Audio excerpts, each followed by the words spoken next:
안녕하세요. 저는 인천에 살고 있는 30대입니다. 늘 채널에 올라오는 사연들을 귀로 들으며 집안일도 하고 스트레스도 풀고 그렇게 살고 있거든요. 저희 남편은 쓸데없는 걸 뭐하러 보냐고 하지만 남편보다 훨씬 쓸모가 있는걸요. 그렇게 즐겨보던 채널에 제 사연을 올릴 줄은 꿈에도 생각하지 못했지만 이렇게 된 이상 적나라하게 올려서 알아보는 사람이 많았으면 합니다. 원래 비혼주의 비슷하게 마음을 먹고 애매한 그 경계에 있다가 남편을 만나고 결혼을 했어요. 그게 아주 잘못된 선택이었고 제 인생에서 제가 스스로 한 선택 중 가장 잘못된 선택이었죠.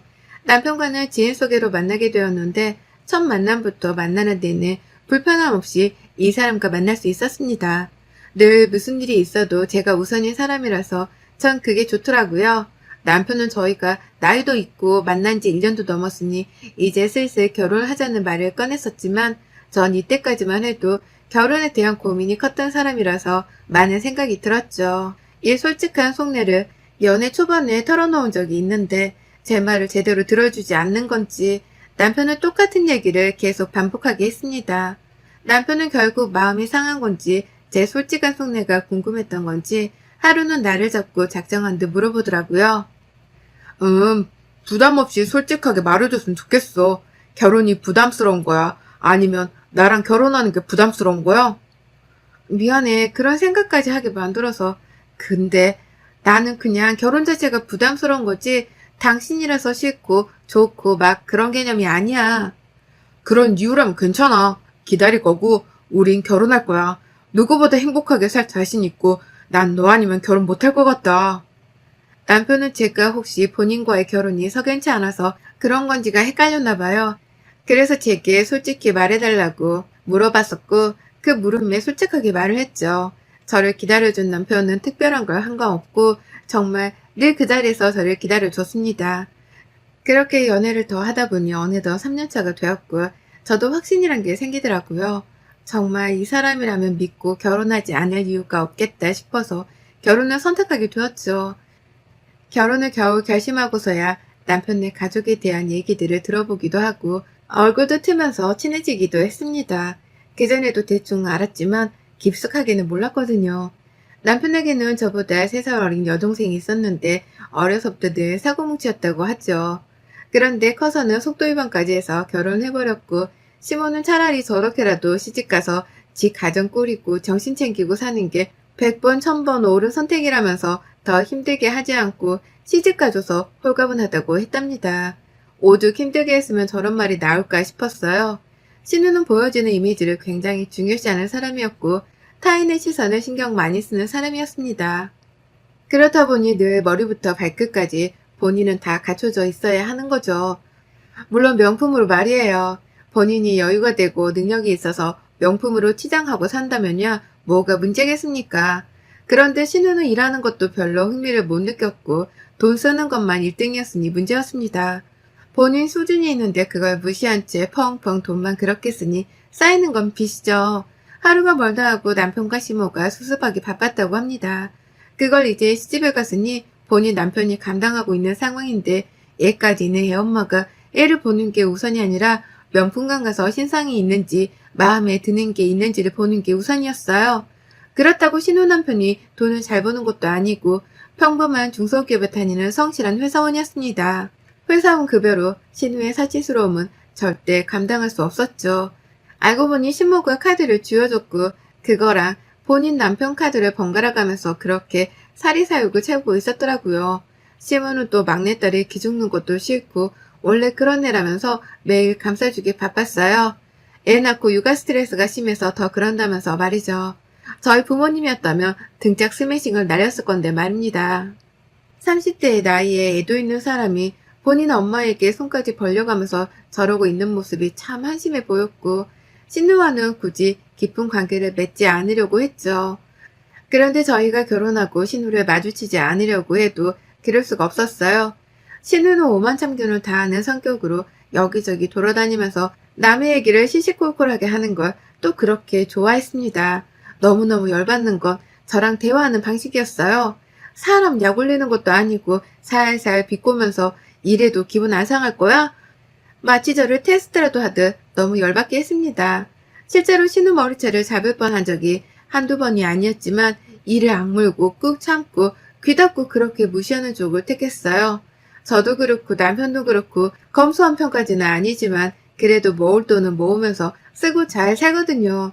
그런데 신우 눈에는 제가 짠순이로 보였나 봐요. 그렇게 보일 만한 사건들이 있긴 했습니다. 하루는 결혼하고 얼마 안 지났을 때 어쩌다 신우랑 단둘이 만나서 시모 생신 선물을 살 겸 만난 적이 있어요. 그냥 따로따로 사려고 했는데 갑자기 전화 와서 신우가 근처라며 보자는 탓에 거절도 제대로 못하고 만났죠. 만나자마자 대뜸 명품관으로 가더니 시모 첫 생신인데 돈은 꽤 쓰실 생각하고 오신 거죠? 예, 이어서 설마 명품관이랑 안 친하냐며 저더러 처음 온 뒤 내지 말고 그냥 조용히 있으라는 겁니다. 어이가 없었지만 대체 어떤 모습으로 쇼핑을 하는지 지켜봤더니 명품관에 계신 직원분들을 마치 본인 아랫사람을 대하기라도 하듯 말도 짧아지고 걸음걸이의 표정 말투까지 다 변하더라고요.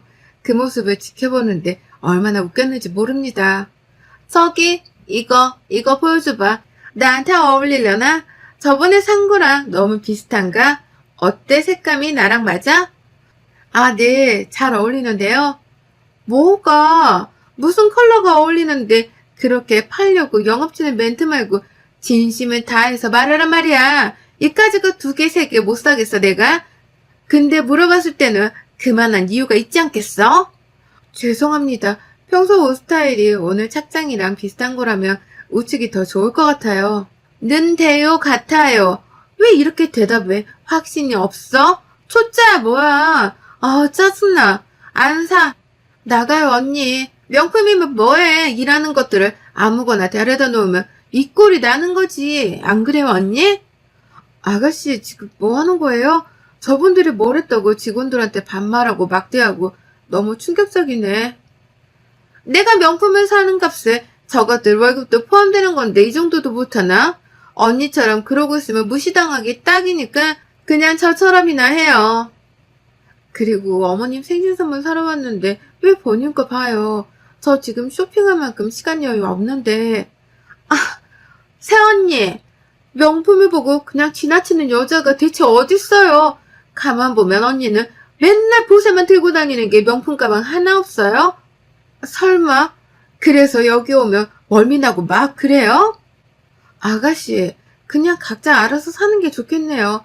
쇼핑을 하든 뭘 하든 전 제가 알아서 사고 갈 테니까 여기서 찢어져요. 신우는 제가 명품관 직원에게 행동하는 걸 지적하자 원래 그렇게 하는 건데 그걸 모르냐며 촌티난다고 오히려 제게 충고를 해줬죠. 이날뿐 아니라 평소에 저는 패디 네일아트를 즐겨하진 않고 여름에만 하는 편이에요. 여름이야 뭐 발가락도 다 내놓고 다니고 하니까 의미가 있다고 생각하거든요. 그런데 그런 저를 보고 다른 계절에는 안 하는 이유가 돈 때문 아니겠냐고 하더군요. 심지어는 화려한 걸 별로 좋아하지 않아서 늘 단조로운 컬러로 하는 편인데 그게 제일 싸니까 그렇게 하는 거 아니겠냐고 지적을 하며 그렇게 한 푼 두 푼 아낀다고 건물 사겠냐며 그게 바로 짠순이라고 했죠. 그날부터 제가 뭐만 하면 짠순이라고 손가락질을 했고 지네 오빠가 불쌍하다고 하더군요. 신우와 제가 아무래도 정반대 성향이라서 그런 건지 안 맞기도 했지만 신우가 저를 잡아먹고 이겨먹으려고 하는 게 보여서 너무 짜증이 났습니다. 그러던 중 사건 하나가 터지게 되었죠. 여느 때처럼 너무너무 얄미웠던 신우가 굳이 저희 집에 애를 데리고 온다는 겁니다. 제가 쉬는 날인 걸 또 어떻게 알았는지 말이죠. 줄 것도 있다는 핑계로 온다는데 말릴 수도 없었고 뒤에 약속이 있다는 거짓말로 빨리 왔다 가라는 느낌의 신호를 보냈습니다. 아우 힘들게 왔어요 언니. 진짜 귀찮은데. 고생했어요 소윤이까지 데리고. 당연하죠. 얘 데리고 나오는 게 어디 쉽나? 시원한 물 좀 줘요. 얼음도 같이. 목 다 죽는 줄 알았거든요. 근데 줄 건 뭐고 갑자기 왜 여기까지 왔어요? 오자마자? 천천히 좀 해요. 가만 보면 새언니 나 싫어하는 거 너무 티네. 그렇게 포커페이스가 안 되면 어째요. 상대한테 다 티나서. 저는 걱정 말고 말해줘요. 이거 우리 시댁에서 보내준 건데 들기름이랑 좀 가지고 왔어요. 양이 워낙 많아야지. 우리 시모는 내가 그렇게 적당히 좀 보내라고 해도 꼭 이렇게 보내더라고요. 아, 고마워요. 잘 먹을게요. 근데 서윤이까지 데리고 오긴 너무 힘드니까 앞으로는 저희한테 말을 해요. 가젤러 가든 할게요. 그리고 오빠한테 고맙다고 전해줘요.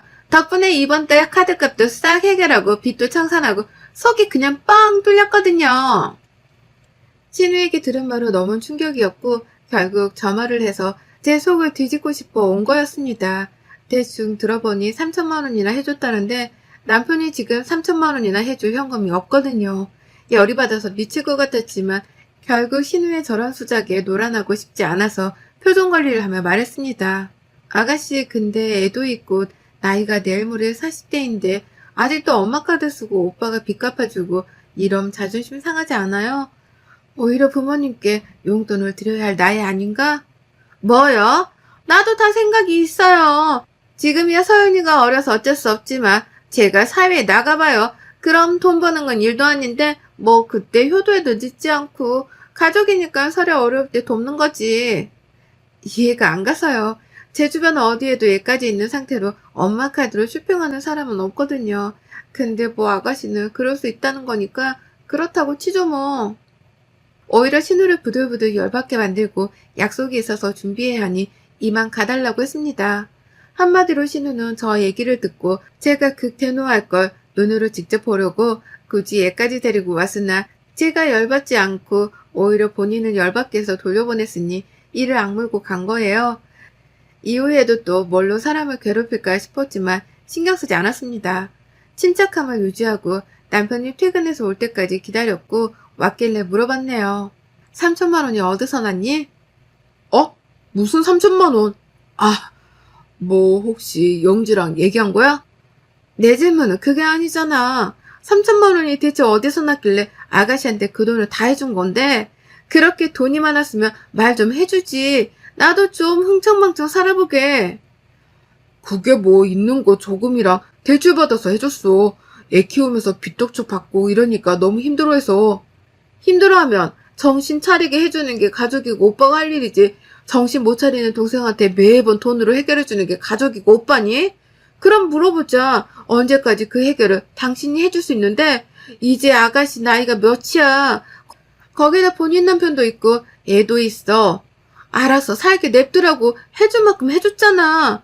딱 경고하는데 이 시간 이후로 아가씨한테 단돈 100원이라도 해주면 가만 안 둘 거야. 그리고 이런 돈 문제는 무조건 나랑 상의해. 알겠어. 정말 미안해. 알아서 갚고 빚이 생겼다고 용돈이 늘어나거나 그런 거 바라지 마. 살기 힘들면 돈이 없으면 당신이 저지른 일에 대한 책임이다 생각하고 알바해. 남편과 우선 이 일은 이미 벌어진 일이고 주워 담을 수도 없으니 이쯤 했습니다. 대신 신우 남편에게 경고식으로 전화를 한 통 했어요. 저예요. 늦은 시간에 미안한데 저희 집도 덕분에 난리가 나서 전화를 안 할 수가 없어서 했어요. 아가씨 단속 좀 잘해주세요. 나이가 몇인데 본인 쇼핑하겠다고 흥청망청 쓴 돈을 저희 남편이 대출까지 받아서 3천만 원이나 갚아줘야 하는지 전 진짜 모르겠어요. 네? 3천만 원이요? 아니 그게 무슨... 혹시 모르실까 했는데 역시나네요. 3천만 원 해줬는데요. 빚독촉에 시달려서 죽을 것 같다고 하도 죽는 소리를 해서요. 그걸 또 저 열받으라고 저희 집에 얘까지 데려와서 말하는 거 보고 전 진짜 오늘 하루 너무 충격적이었거든요. 그러니까 제발 아가씨 단속 좀 해주세요. 언제까지 저렇게 살게 될 수는 없잖아요. 저도 이것 때문에 엄청 싸우거든요. 하루가 멀다 하고 싸우는데 해결책도 없고 해결도 안 나고 미치겠어요.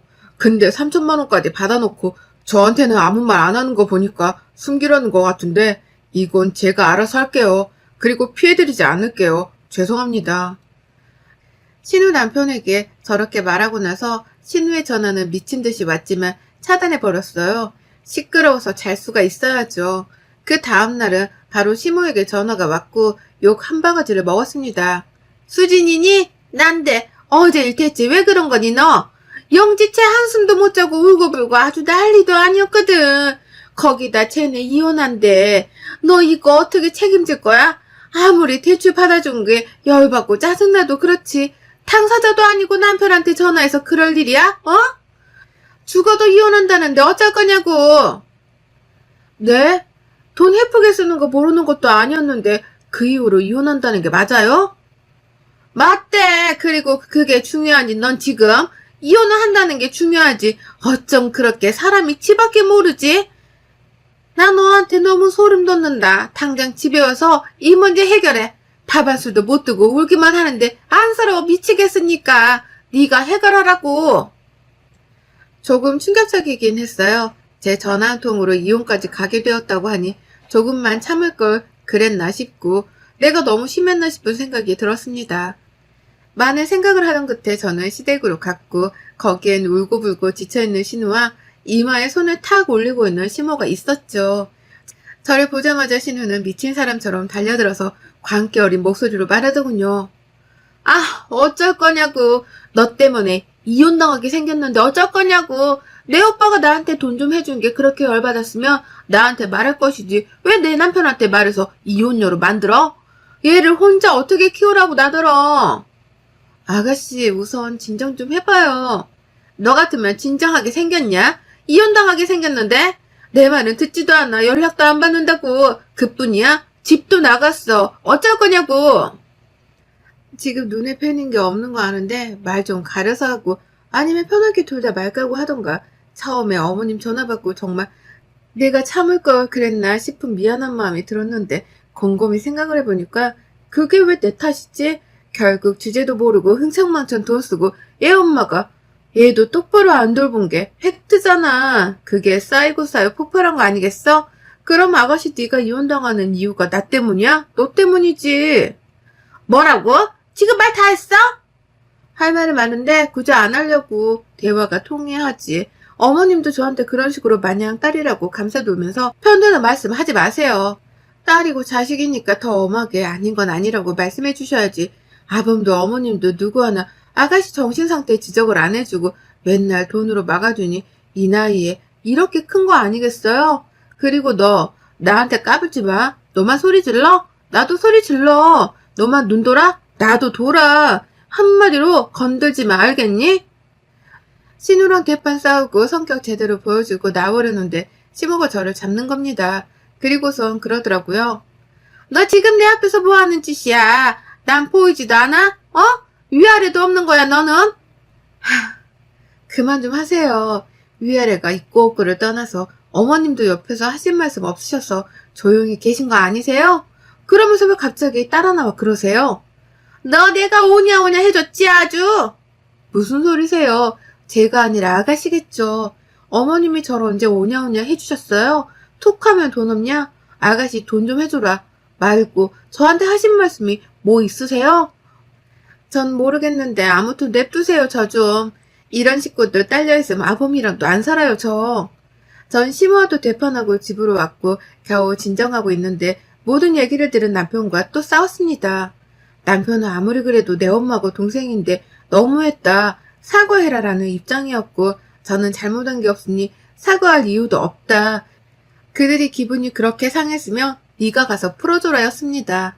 그러던 중 신우 남편이 제게 전화가 온 거예요. 따로 연락하고 지내던 사이도 아니었기도 했고 지금 잠수를 탄 상황에 저한테 연락이 오니 놀랬죠. 그리고 30분을 넘도록 한 통화 속에서 충격적인 사실을 듣게 되었습니다. 신우가 이혼당하는 이유는 바람피다 걸려서라고 해요.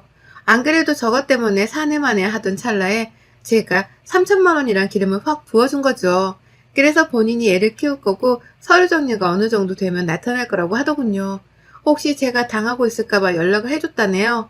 이어 말한 게 남편이 3천만 원을 해준 게 아니라 3금융까지 다 끌어서 신우에게 이후에 3천만 원을 또 해줬다고. 아마 총 6천일 거라고 말을 해줍디다. 원래 제 계획에 이혼은 없었으나 저 지긋지긋한 시댁 것들에 나아질 기미가 보이지도 않는 남편을 두고 선택할 것도 없이 답은 이혼이었죠. 순식간에 변호사를 통해 정리를 해버렸고 한순간에 두 자식 모두가 이혼하고 시댁에 얹혀 살게 되니 시모는 어떻겠어요? 착잡해서 아주 죽으려고 하던데요. 제가 또 친히 시댁에 마지막으로 한번 방문했는데 굵은 소금을 한 포대 들고 갔습니다. 그리고 입구에서부터 집 곳곳까지 뿌려버렸죠. 더러워 아주. 이 집 구석은 입만 벌리면 풀어야 부정이 제대로 탄 거 아니겠어? 그래서 내돈내산으로 특별히 굵은 소금까지 가지고 왔네요. 야 최영지, 너 바람 펴서 이혼당한 게 어디서 내 핑계를 대며 찔질 짜. 너나 니네 애미나 아주 연기자라 깜빡 속았지 뭐니. 그리고 영수야, 너는 그냥 네 동생 영지랑 네 애미나 잘 모시면서 목이 피 빨리듯 그렇게 살아라. 그게 네 팔짱가 봐. 그치? 어머님은 좋으시겠어요. 자식 새끼들이 한 번에 이혼하고 돌아왔으니 그렇게 품에 끼고 사세요, 평생. 야, 너 말 다 했어, 진짜? 내가 바람을 피든 뭐라도 네가 무슨 상관이야? 상관없어. 근데 왜 구라쳤어? 솔직히 말하지 그랬어? 이야, 능력도 없는 게 명품만 사질 않나? 지 애미카드에 오빠는 대출까지 받게 해? 너 진짜 난년이다, 그치? 정 그렇게 시댁 곳곳에 소금을 바가지까지 들고 가서 막 부어줬고 저것들이 시끄럽게 입 열면 얼굴에도 뿌려줬어요. 퇴퇴하며 내뱉는 모습을 보니 웃겨 죽겠던데요. 여러분의 생각은 댓글로 남겨주세요. 오늘도 시청해주셔서 정말 감사합니다.